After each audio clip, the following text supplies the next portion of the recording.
What to do with more than $3 million in federal funding? That's the discussion among community members and city leaders tonight in Rockford. 23 News reporter Anthony Ferretti talked with those city leaders and some Rockford residents about how the city can make the most of every dollar. The funds come from 3 different grants: community development, home investment, and emergency solutions, which helps people who are homeless and those in danger of becoming homeless.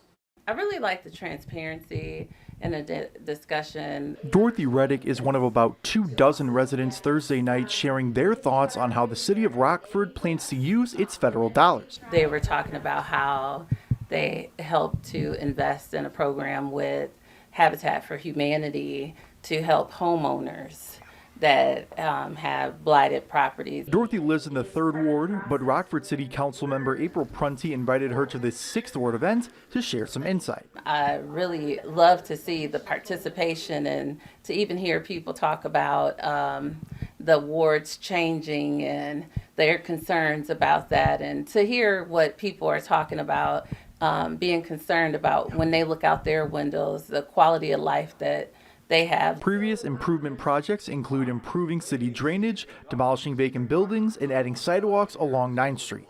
Thursday's meeting focuses on what to do with the remainder of the funds. We really need to hear from the community where are our priorities so that we're having our biggest return on the investment. Among the city's list of priorities, housing strategy is on the top. Other high priorities include homeless and community development strategy. I've heard those from constituents, and so this is an opportunity again for them to hear it from the city themselves and then to even provide some input. 27 blighted properties have been demolished in 2023, most of which are thanks to the community development funds. A drafted plan for the funds is expected in November. There will be another round of public hearings at City Hall on November 16th.